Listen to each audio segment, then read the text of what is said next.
마음속에 자리 잡고 있었다. 요거를 우리가 알 수가 있습니다. 예. 2022년 대선과 이번 대선에서의 지역별 득표율은 어떤 차이가 좀 있을까요?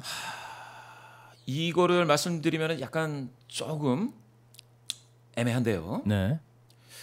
여기 보시면은 파란색으로 이렇게 쫙 나와 있는 요 그림을 보시면은 전국적으로 오른쪽은 이제 빨간색이 많죠. 근데 이렇게 호남에 파란색이 있고 서울 경기 여기 또 서울 이렇게 있는 거를 아실 수가 있을 텐데요. 전반적으로 이렇게 보셨을 때 호남이 아주 새파란색입니다. 네. 그런데 호남이 미세하게 지난 선거보다 약해졌습니다. 이걸 좀 어떻게 해석해야 될지 모르겠는데요. 네. 호남이 워낙 세지 않습니까? 세죠. 호남은 워낙 세죠. 이재명 후보가 지금 전북에서 82.7입니다. 전남은 85.9입니다. 그리고 광주는 84.8입니다. 그런데 이거를 지난번 이재명 후보가 얻은 표로 봤을 때는 지난번은 광주에서 84.82를 찍었습니다. 근데 이번에도 84.8이니까 아주 미세하게 조금 덜 나왔고요. 그 지난번에는 전라북도에서는 82.98. 근데 이번에는 82.7이니까 극히 미세하지만 약간 좀 빠졌습니다. 그리고 전남에서는 86.1이었는데요. 지금은 85.9니까 너무 높아서 그랬는지 아주 미세하게 빠졌습니다. 그 외의 지역을 보시면은 전체적으로 다 좋아졌다라고 보시면 되겠습니다. 대구 우리가 이제 TK 흔히 얘기 많이 했었지 않습니까? 대구 같은 경우에는요. 네. 지난번이 21.6이었는데요. 이번에 네. 23.2입니다.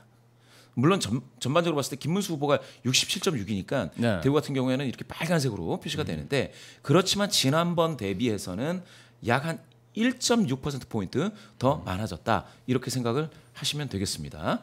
그리고 경북이 이번에 25.5를 찍었습니다. 네. 지난번에 23.8입니다. 그러니까 여기서도 미세하게 더 좋아졌다. 그러면은 이렇게 새빨갛게 보인다 하더라도 앞으로는 TK에서도 뭐라고 할까요? 30%를 넘는 그런 어떤 선거를 기대해 볼 수가 있겠다. 이렇게 보실 수가 있겠고요. 네. 왜냐하면 대구 경북에서 윤석열 표가 윤석열 당시 당선자였죠. 75 대구에서 이렇게 나왔는데 이번에는 대구에서 김문수 표가 67이니까 약간 좀 빠졌죠. 이게 이준석한테 가고 이재명한테 조금 가고 이렇게 구성이 됐습니다. 네. 나머지 뭐 PK에서도 이번에 뭐 예전에는 부산, 울산, 경남이 38, 40, 37이었는데 이번에 보시면은 울산 같은 경우에는 여기에 나오죠. 울산이 42.5니까 울산은 많이 좋아졌습니다. 2% 포인트 조금 안 되게 좋아졌고요. 부산 같은 경우에도 이번에 40%가 넘었습니다. 네, 지난번에 그랬죠. 38이었죠. 근데 지금 40.1입니다.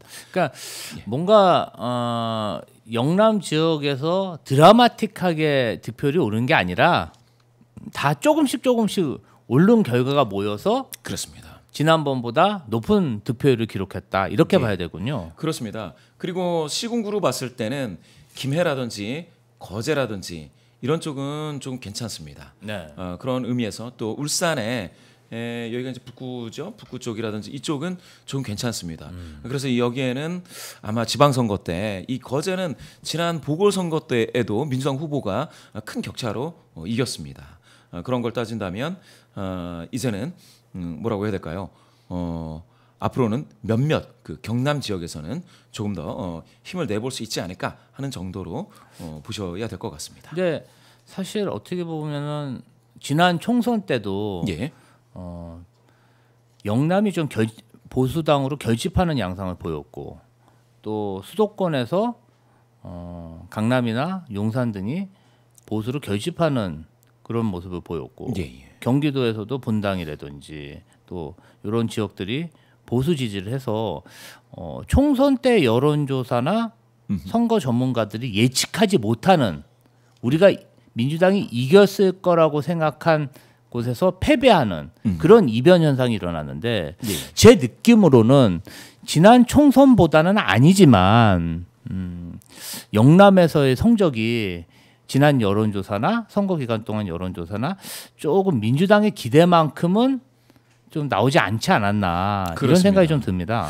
계속해서 뭐 총선서부터 시작해서 총선도 일부에서는 그 부산 있지 않습니까? 네. 부산에서 거의 이 뭐 반토막을 가져올 수 있다. 부산이 이 민주세가 이제 반반 될 것이다 이렇게 이야기가 됐었는데 그런데 결과적으로는 그렇게 되지 않았었죠. 부산이 북구에 전재수 하나 남기고 18개 중에 17개를 이제 국민의힘이 가져가게 됐었고요. 연제구 같은 경우에는 그때 단일화를 진보당이 했었는데 진보당이 연제구에서 뭐 너끈하게 이긴다라고 했다가 결국은 다 잘 안 됐습니다. 심지어는 어디입니까? 보궐선거 금정구청장 같은 경우에도 보궐선거에서 구청장이 이기지 않느냐라는 이겼죠. 뭐 얘기들이 많이 나왔는데 결과적으로는 큰 격차로 지게 돼서 아무래도 지금 보수 성향이신 분들이 결집도가 좀 높아지는 경우에 그러니까 본투표에서 많이 나오지 않았습니까? 이렇게 되다 보니까 그렇게 되면 이렇게 된다. 이게 나왔습니다. 그리고 이제 경기도 말씀 주셨는데 경기 같은 경우에는 지금 보시면은 오른쪽에 연천군, 가평군, 양평군, 여주시 요렇게 그다음에 여기 보면은 요거는 성남이죠. 성남. 예, 분당이 또 분당. 보수당이 더 높은 득표율을 기록했습니다. 예. 그다음에 이제 과천 요런 정도에서 됐는데요. 나머지 보시죠. 파란색입니다. 보통 이렇게 경기도는 좌우로 나눠서 왼쪽 즉 서양권이 민주당한테 강하고 내륙권이 국민의힘 보수 쪽이 강하다. 이런 얘기가 있었는데 지금은 여기 이천, 광주 이런 데까지도 안성까지도 전부 다 지금 민주당이 다 남양주 여기 다 민주당이 좀 강세를 지금 띄고 있습니다. 저기서 보면은 주목할 때가 예. 포천과 이천이죠. 포천. 예, 사실은 이천. 예. 포천과 이천 같은 경우는 양평, 여주, 가평과 같이 예. 국민의힘 세가 센 곳으로 유명한 곳인데 지금 포천이 돌아섰다. 이천이 돌아섰다. 좀 고무적인 일이 아닌가. 그리고 어떻게 보면은 인구 통계학상 포천과 이천에 어떤 직장들이 많이 생기면서 예. 젊은 청년 거주민들이 많이 좀 이주하고 있는 게 아닌가. 맞습니다. 이런 생각이 듭니다. 과거에 이제 용인, 처인, 안성도 보수세가 강했는데 이쪽에 일자리가 많이 생기면서 어떤 신혼 가구를 타겟으로 한 대규모 아파트들이 많이 공급되고 있습니다. 예. 그러다 보니까 민주당 지지세가 좀 세진 게 아닌가. 그렇죠. 그렇게 생각됩니다. 점차적으로 이제 옛날로 따지면 이제 파주도 그랬고요. 지금 방금 말씀 주신 뭐 연천, 포천 이쪽은 다 마찬가지고요. 지금 요 용인, 처인으로 따지는 여기까지가 전부 다 도농 복합 지역이라고 했을 때 농촌 지역이 좀 많은 고기였었죠. 그런데 방금 대변인님 말씀 주신 것처럼 많이 지금 민주당세가 엄청납니다. 네. 그러다 보니까 경기도가 아니 인구의 한 30%가 사는 경기도에서 이재명 대표가 지난 2022년 선거에서는 경기에서 50.94%를 얻었는데 네. 지금 52.2%를 얻었습니다. 그러면 이 격차 있지 않습니까? 네. 이재명 대표가 한 얼마입니까? 280만 표인가 더 얻었지 않습니까? 네. 그 중에 절반은 이 경기도에서 더 얻은 거라고 봐도 될 정도로 경기도에서 많이 얻어왔습니다. 참 경기지사를 지냈다라는 그 강점, 물론 김문수 후보도 경기지사를 지냈지만 좀 옛날 일이라 경기지사를 지냈다는 이 강점으로 봤을 땐 상당하다라는 것이고요. 서울로 갔을 때에 지난 선거에서는 45.73%를 얻었습니다. 네. 45.73%를 얻었는데 지금은 47을 얻었어요. 또 조금 더 올라갔네요. 조금 올라갔습니다. 네. 조금 올라갔습니다. 그리고 보수표는 지난번에 윤석열 후보가 50.56을 얻어서 절반을 약간 넘었는데 그런데 이번에 김문수 후보는 41.6으로 전국 평균 정도만 얻는데 그쳤습니다. 구별로 보실 때에는 지금 용산, 서초, 강남, 송파, 강남 3개구와 용산만이 김문수 후보가 좀 상대적으로 좀 높았고요. 나머지는 모든 구가 21개구가 이재명 후보가 높게 나타난 지역이 됐습니다. 정말 지난번 서울시장 선거, 지난번 대선하고 생각하면 격세지감이 느껴지네요. 아 그렇습니까? 그때 지난번 지방선거에서 정말 서울에서는 굉장히 어려웠거든요. 아 어려웠죠. 예. 밑에 몇 개 빼고는 네. 몇 개 빼고는 이제 여기 성동하고 몇 개죠? 왼쪽 좌하단을 좀 빼고 나머지는 다 넘어가는 보수 성향 후보로 다 넘어가는 그런 상황이었는데 지금 같은 경우에 보시면은 정말 만약에 이게 이 상태로 예 내년 네. 지방선거가 치러진다면 이거는 21대 4가 될지 어떻게 될지 한번 봐야 될 것 같습니다.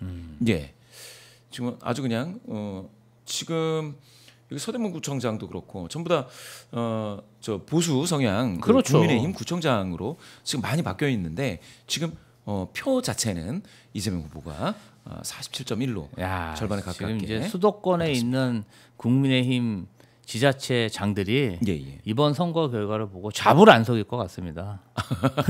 정권도 뺏겼죠. 예. 당도 소수파죠. 예. 또 수도권에서 이렇게 내란 심판 여론이 높다는 것을 그렇죠. 현장에선 바로 느낄 수 있거든요. 그래서 아마도 수도권에 있는 국민의힘 지방자치단체 장들은 발등에 불이 떨어졌다 이런 생각이 듭니다. 맞습니다. 예. 이게 내란 그 비상 계엄을 통한 내란 시도 그리고 뭡니까 탄핵까지 이 과정에서 느끼는 국민적인 충격이 상당히 셌다라고밖에 컸죠. 예, 해석이 안 될 것 같고요. 그다음에는 이제 세종인데요. 세종은 55입니다. 압도적이네요.